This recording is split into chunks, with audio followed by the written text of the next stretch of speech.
message to all the other guys, because we care a ton about your business. We want to help you grow, so we have connections, programming, and partners to help you, and we bring great groups like 1MC into the space to help keep it vibrant and lively. So thanks for being here. If you want to stay and co-work for the rest of the day, you're welcome to do that on this floor or the second floor, but we are going to have to clean up the space probably around 10:45, so feel free to hang, enjoy, and if you have anything to do on May 22nd, we're having a mixer here at 4 p.m., right where you're standing, sitting right here. So come back, join us, we'll have drinks and food, and you get some networking tomorrow. So thanks, 1MC.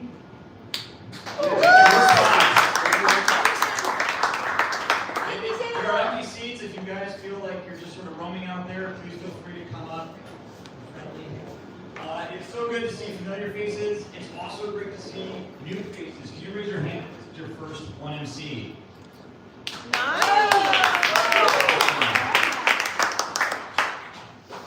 The key to momentum is consistency.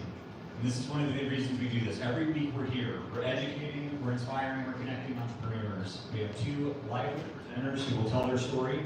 It's not a pitch, you're not going to be sold something. They're going to give you a sense of where they are, where they come from, what they're working on, and maybe where they're stuck somewhere, and how we as an audience can help. So I invite you guys to feedback, raise your hand, ask, volunteer, just share an insight or an idea with the presenter, because that's what this is for. We're here every week. We're part of 107 different chapters. There are, I think, 108 communities around the country doing this every Wednesday. They've been doing this since 2012. They put on over 25,000 presentations. We want to be the best, so we're not competitive. But this is week 5 of having brought it back from, OneMC was a thriving community here, partly because of you guys out there. And I thank you for coming. I hope it's a good morning for you. You get a cup of coffee, you meet a few friends, you learn something new, and it really bolsters your week. I want to thank our sponsors. We're here with Workbox. Thank you. We'll be here next week and the week after. We have coffee sponsored by All Rise Legal. Cody from All Rise is here today, right? Okay, well, that's not a good event, but they're here, they're supportive, and I encourage you to check them out as well for startup legal support. I'm going to load the first presentation. We're going to kick off. It's going to be a 6-minute presentation. They're going to ask what we're going to ask them what we as a community can do for them, and that's when they'll have an opportunity. If it's not part of their slide, it'll be part of their pitch presentation to share what we can do. So bear with me.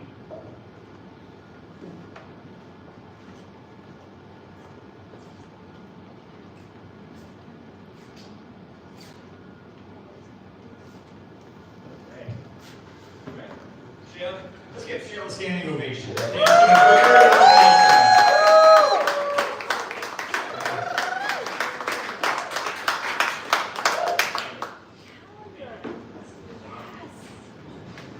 Oh yeah, sorry, we got a little bigger. Or up. Oh. Sorry. I see it. Testing. Nice. Sorry that. Nice. All right. Good morning, everyone. Good morning. Good morning. So my name is Shale, and I'm happy to introduce Staples Connectivity, where we provide a way for local businesses to earn extra money and by connecting them to major carriers like AT&T and T-Mobile.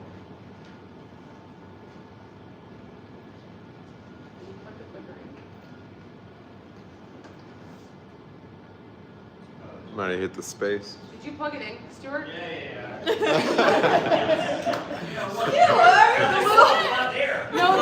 The little nugget on the bottom of the clicker goes in the laptop. Oh, yeah. That part. Yeah. Come on, we can do this. Yeah, you got it, Stuart. Okay. You did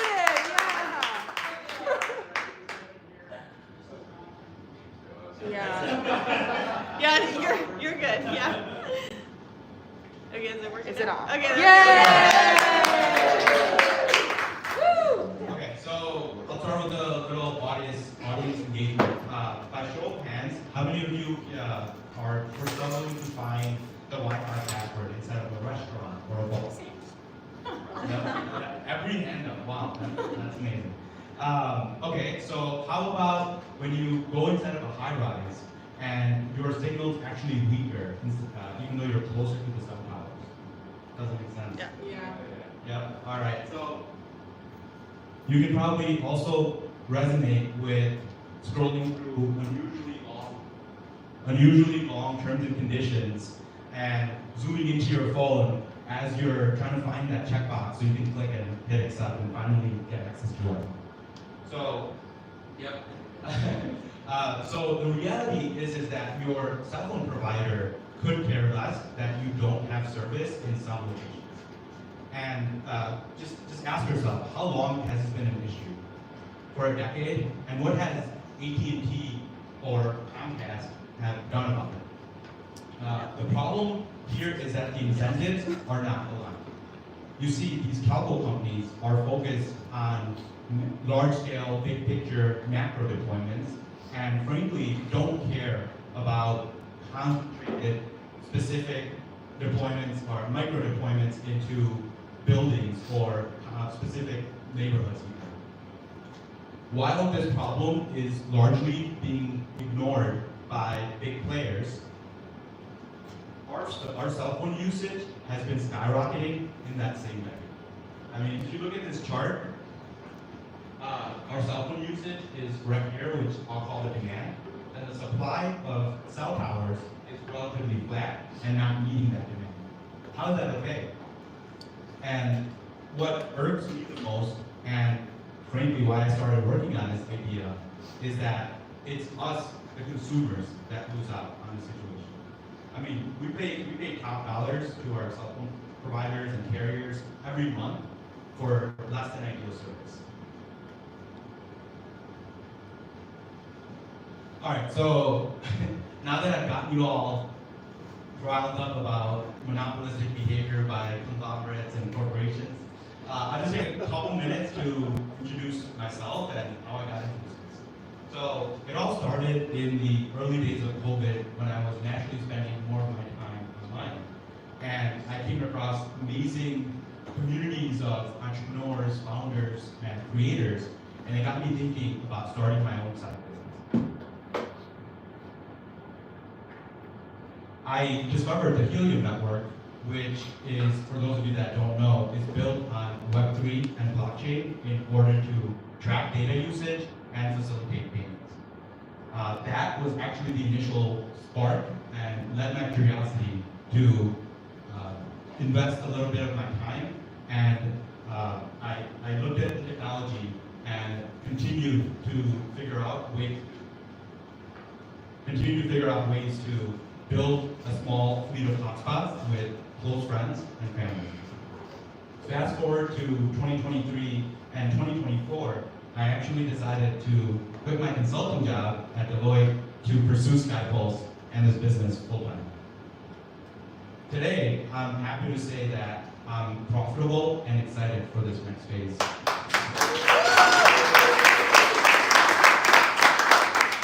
Thank you. So, how do we solve this problem, right? For local businesses, it's a simple four-step process where my company pays for the initial hardware, the installation, and the ongoing operations from the beginning. The best part is that for businesses, it doesn't cost them anything. Let me just repeat that one more time. For businesses, it does not cost them anything. In fact, they earn part of the revenue from the carriers based on usage from their customers. It's a beautiful model because everyone in this scenario wins. For the big telcos, they get to take their traffic away from their congested cell towers and don't have to worry about putting up new expensive cell towers. For the business owners, they earn revenue, as I mentioned earlier, at no cost. And for customers like you and I, we can connect to the nearby hotspot instead of the faraway cell towers and get better service. So you might be wondering, where can we put these hotspots? And it's pretty straightforward. We're after commercial locations that have high foot traffic and have long dwell time, meaning people are hanging out and for an extended period of time, or said simply, you're after where people are bored and just scrolling on their phones. So some locations are restaurants, bars, doctor's offices, you get there. Keep the number wrong. So I love this business because it's low overhead, it's easily scalable, and the addressable market is massive. I'm already live with 10 clients, which is amazing, and my goal is to get to 50 plus locations at the end of Q3 of this year. So I realized after working on this for roughly 9 months that this is very much a relationship business, and one of the problems that I've come across is reaching decision makers and business owners. So I'm all ears in terms of coming up with creative ideas, getting more intros, as well as just getting the word out to the community. Thank you.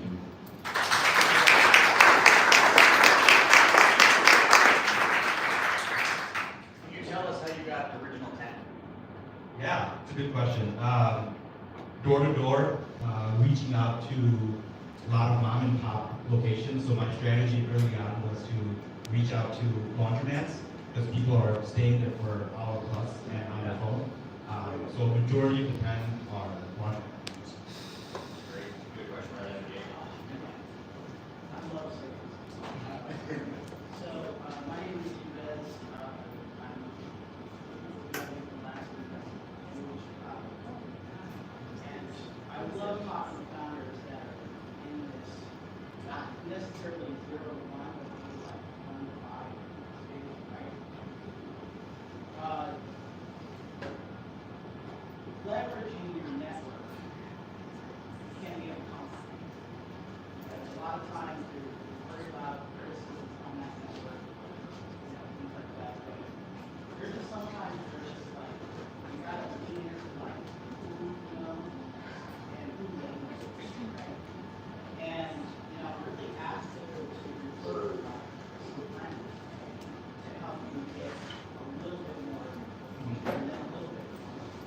And then we start to leverage more out of it. So, again, we really would love to, we already have, really lean on them to build that network. I'm learning a lot, I'm talking to Chicago founders. We have to do a better job at building our network before we need it. And then leveraging as much as possible. But one of the things that, again, that I see a lot of potential for you is, really attending more real estate focused events where you'll meet people who have large portfolios. I have some investors that I will introduce you to that have something in their portfolios that's my work. So I'm a But I think that again, like I've experienced this problem, people know this problem really well. But we all have this challenge where people, decision makers, are being pitched every day. So if they get an intro from somebody they know, it'll go way higher. And you won't have to spin your wheels on 20 follow-ups, trying to this person, again, this isn't happening. Thank you. Awesome. Two questions. How intrusive is the process of just plugging up with the device, or are you actually making changes to the structure? Yeah, no, that's a really good question. So it's a plug and go. So essentially you're using the existing internet that businesses have already and paid for as backhaul, and we're using the hotspot to broadcast out So into it. for a company that's just renting from the space that they're Absolutely. when you say right now, it's possible to set it up and communicate with buses, trains, That is not possible, no. So we are looking for static businesses. Yes. Yeah, so I take part of the revenue that's coming in from the carriers, before I pay out to the folks. That's already done. So the going market rate, the going market rate is about 50 cents a gigabyte of data that flows through the hotspot, and then I take a part of that revenue.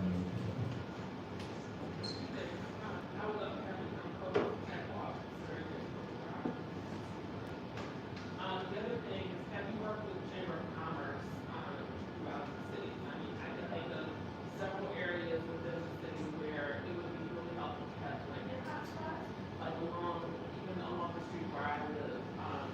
Once you get outside of the general area of where I live, of course, it's outside, people are heading out, parks, and just several businesses along the high street where you could, have a look at yourself and several places, a blanket on the outside.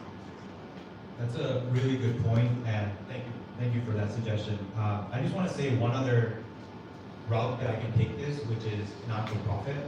So you mentioned like parks and public places.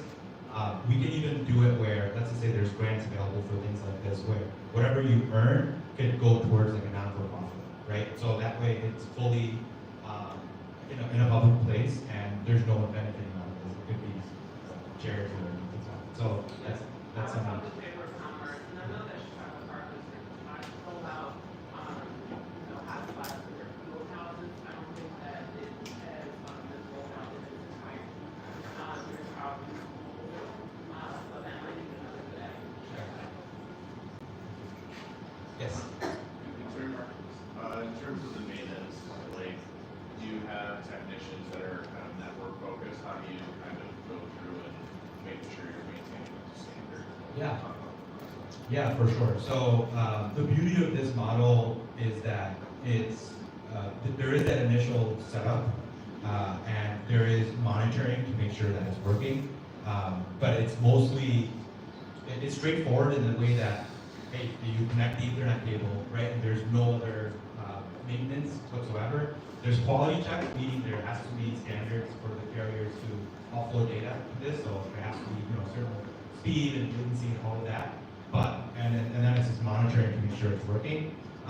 So I do have a technician that looks at this stuff, but it hasn't been an issue. It's relatively passive once it's done. Yes. What are the business owners' biggest concerns? The ones that come by, Yeah. security and performance on their consumer work, or like, seems like no brainer part of it. Exactly. Yeah, no, the biggest concerns are, well, one, they think it's a scam. They think it's a scam because there's no free lunch, and how does it make any sense? And to this point earlier, I think they're tired of getting pitches about things that are scam, which makes it harder for me. But regardless, so I think that, and then also security, you would think that's a big problem, but it's actually hasn't been a concern because we were able to resolve that pretty. The way security works is like we have end-to-end encrypted. Okay, we're done. Okay. You solved it. Okay.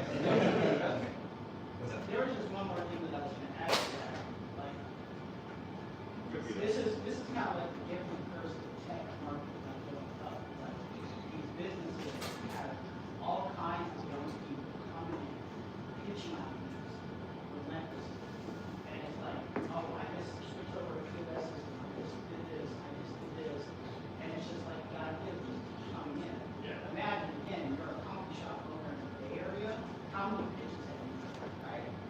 Like, it's ridiculous. So, it's like, as these other markets, Chicago, New York, LA, Miami, all this other stuff, it's the same thing.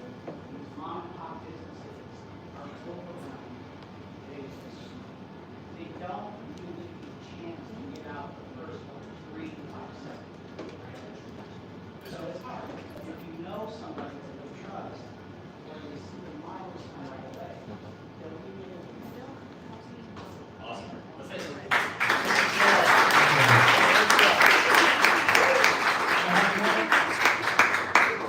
Afterwards, we'll sit around and chat a little bit, one more time too. If you didn't get something over to share that you wanted to, connect with LinkedIn, find him over at the coffee bar.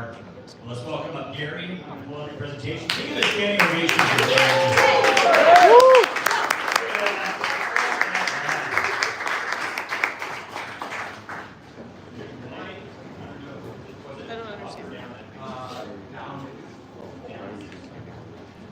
everybody. Oh. We're just doing that. Did we do the first one? Yeah, we did. We Okay. missed it.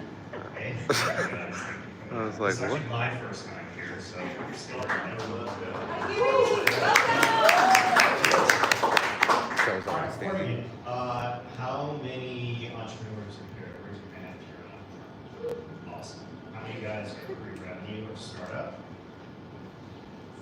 How many of you are getting revenue and maybe more on the small business side?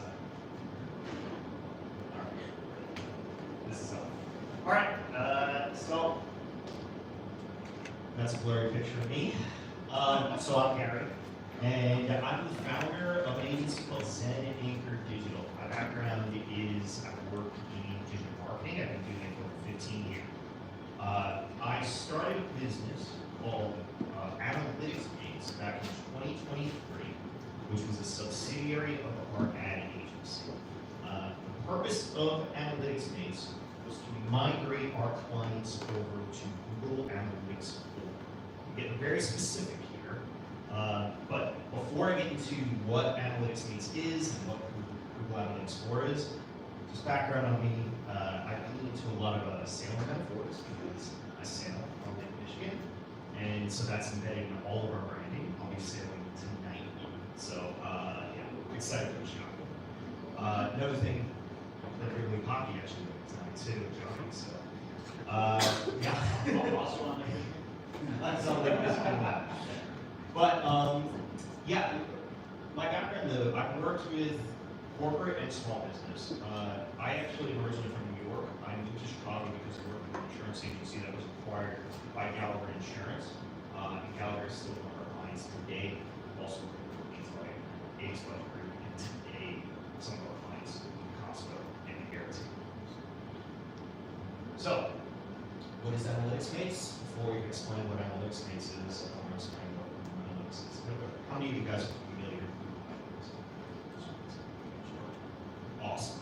So, back in 2023, Google Analytics had a big change. They moved over to a new platform called GA4. You guys have heard of GA4 and involved? We had moved all our clients over. When we moved our clients over at Zen Anchor, I saw there was a ton of demand for those. So, what we did, that's this is my go. I reached out to all the marketing agencies and say, hey, if you need to move your clients over, I have a workflow and a service that can help you with that. And so we partnered with a bunch of agencies and started moving all types of businesses over that are online over GA4, just consulting agencies. That evolved into, you know what, we should set up a Google search ad campaign, set up a landing page. Also, we don't want to intimidate you by showing Zen Anchor and our full agency. Let's just set a simple pricing model, feature that pricing on this landing page, and set up our own brand for it. And that's how Analytics Mates was built. Analytics Mates is all about helping you understand your Google Analytics 4 data and helping you using things like Google Tag. We are fully bootstrapped. Today we're about 600K ARR, profitable, and hiring too. So, I also want to call out some of the businesses I work with are Gallagher, Costco Auto. We won Costco Auto through just pure SEO, not a relationship, which is why my background usually is building big companies, usually come in through a network. Costco Auto founders people. So, Airtable we're also working with. There are also small businesses though as well, with helping them understand your data. So this is kind of what we do. This is my own data. We track the amount of traffic coming to your site, the amount of leads that are coming to your site, where they're coming in terms of types of leads, whether they're booking a consultation, whether they're downloading a newsletter, whether they're clicking on a phone number. Today, we set up Looker dashboards or data visualizations, and then we provide ongoing updates via email to you in terms of your performance. We customize those.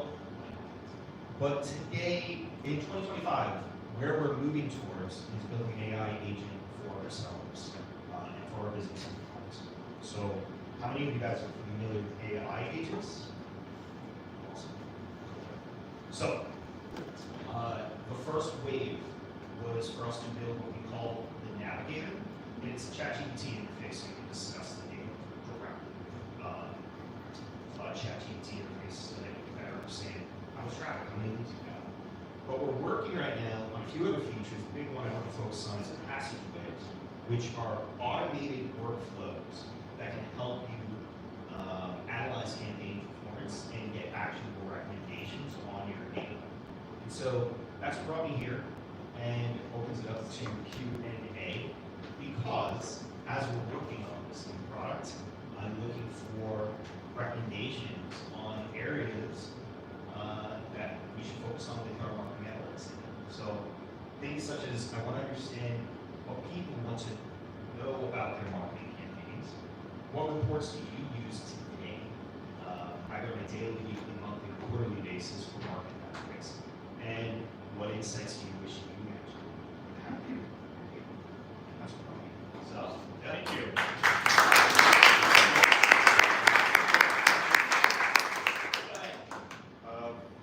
Kind of a similar question to the last one, but can you talk about the maintenance in terms of a marketing campaign and how you plan to like integrate that into an AI agent?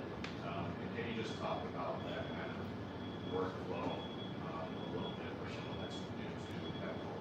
Sure, this is great because we actually don't run the marketing campaigns ourselves, which is one of our differentiators at Analytics Kids.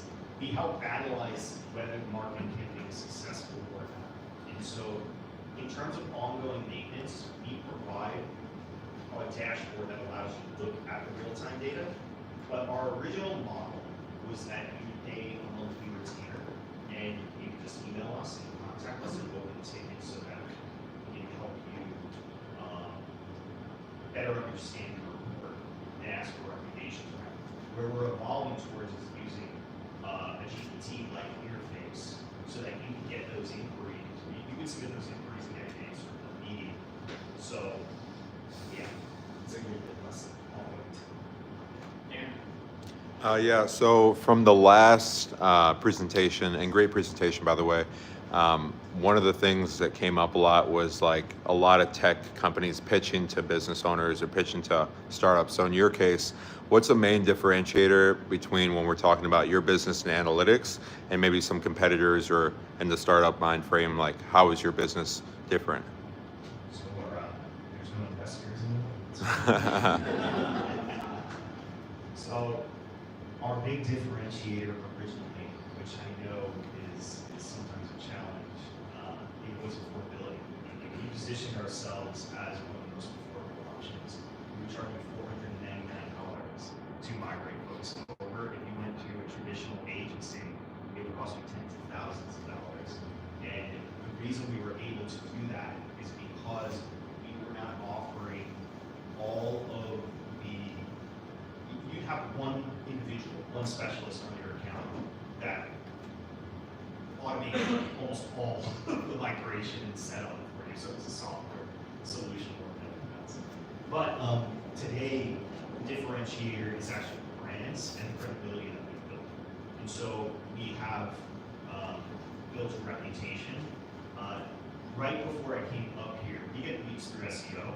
I got a lead through ChatGPT. You're somebody who's typing in Google Analytics for implementation company, and we're the first thing we should do. So, yeah. Nice. Awesome. Does anyone have a question specifically about you're running an active campaign, there's an insight or a data point you wish you had and you're not getting from Google alone? I see you have insurance for investors. I want to know what are the different customers that I might be missing. You know, which one would be the shoulder to the channels that already have this? Yeah, no, so today, if we were an e-commerce site that we were speaking of, we would look at an abandoned cart report. But for any sort of lead gen company, if we're just trying to get phone calls, we can look at the engagement on the, whether they're clicking on the phone number or reaching that contact form, but not ultimately submitting, and then seeing what the top channels are versus the people that actually submit. So you can compare maybe a lot of folks are coming from LinkedIn or from Google to that contact form, but that is not what's driving them to submit. And so how can we optimize specifically to that channel? I got one as well. So I run a variety of campaigns for my own company, for clients, and Google will give you recommendations on things to do. Have you thought of doing this? Have you thought of doing that? You could fill out the recommendation, you could apply it automatically through their AI, or you could not, or you could just say, I don't know if that's for my business. There's an ickiness factor because it's in Google's best interest to have you spend more money on Google advertising. So one of the things that I want as a client through you is to know which of those recommendations you would say, yeah, it's okay. You're not just going to run away with your money and your budget. This could really grow your business. Is that something you're providing? Yeah, so the challenge with Google's recommendations is that if you data, they serve Google, and Google is not your friend. Their incentive is to drive as much revenue as possible. But to defend Google a little bit, they do want you to be profitable and drive ROI, and specifically return on ad spend if you're running a Google Ads campaign. And the only way you're able to fully use those recommendations, and we do not recommend using them. Our team says that each one of them needs to be reviewed if we're running, especially Google Ads campaigns.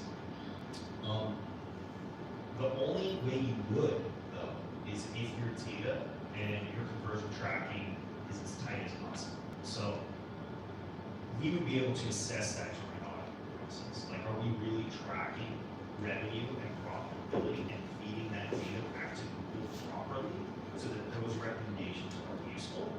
Most of the time, 95% of the time, no, the answer is no. But there is incentive for Google and the small business to align there. Google's default recommendations are just going to give us more money, but if you had the appropriate ROI and margin data, those recommendations could be valuable, right? Thank you. On top of that scenario point, so it's great to totally do what's happening, but how are you talking or thinking about this kind of play with two different investment strategies that might be impact?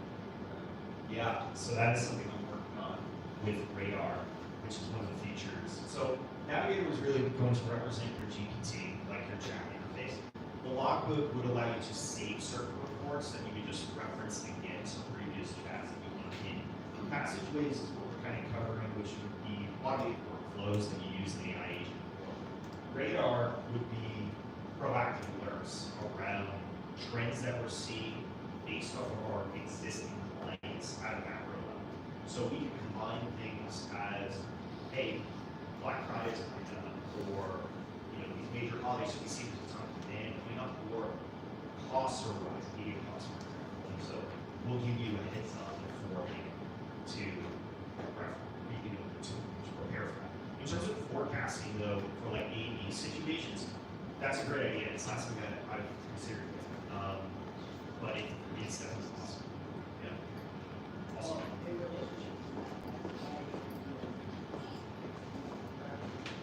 wish list, be something in relationship to my initial viewpoint on my business profile, and then the relationship to adoption. A lot of times, I get stuck on these early adopters so much. It's too much. It doesn't mean in real estate housing, early adopters, later adopters. And we don't know when is the right time to pivot our messages or pivot our opportunities to reach the broader. And there might be other details or different motivations to convert, right? So again, like, I'm trained in marketing. I know how to understand the value, where to go, and analytics will make that maybe this happens.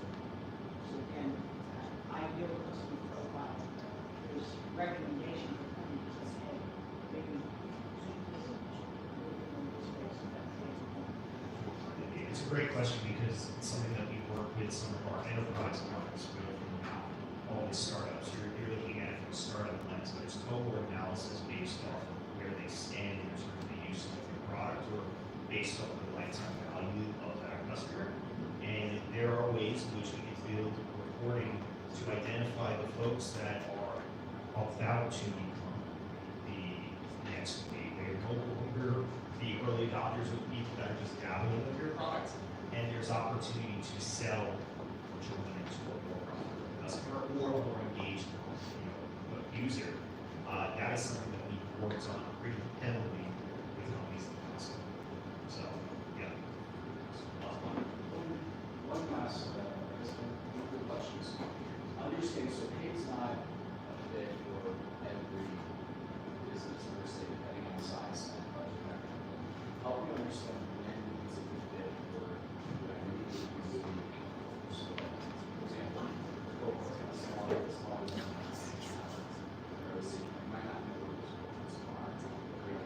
That would be really insightful to say, am I ready for search? Yeah. And use my budget for these things. That's great. Okay, I'm going to give you opinions.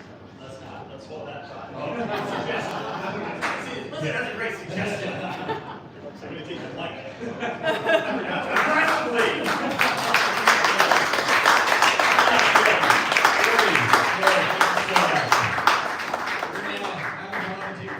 Real quick, is there anything going on in your life this week professionally? This week? Professional. You want to announce, not a pitch, not a sale, but either an event or something you want to let the people or the audience know? Anybody have anything? Crystal? When's it? Oh, Tech Walk, hey. It's on May 18th in Alex, the, one of our Hey. Nice.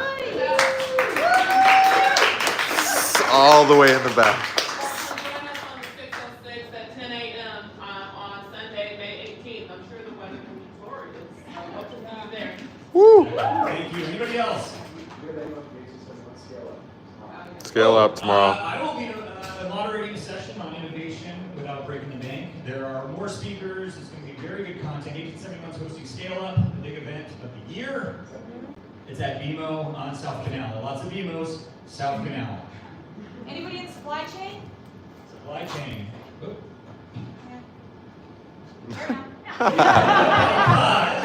Texas has a supply chain breakfast tomorrow. So. Yeah. And if you're selling to a customer, if you're creating value to a customer, Scary, yeah. we're all on the supply chain, Alex. Yeah, we are. I know. Guys, thank you so much. Oh, Ceci, go ahead. Water Tech Week is this week, and Water Tech Week is this Current- week. Yeah, and Current and Generator are having an event tomorrow, also from 9 to 11, accelerating water innovation from idea to investment to market. So if anyone's in water tech, go to Virtual or at a specific location? at Impact House tomorrow. Impact House. Impact House. Thank you. And if none of these events sounded appealing to you, just go on chirl.com and you'll find a bunch of other stuff to do in Chicago.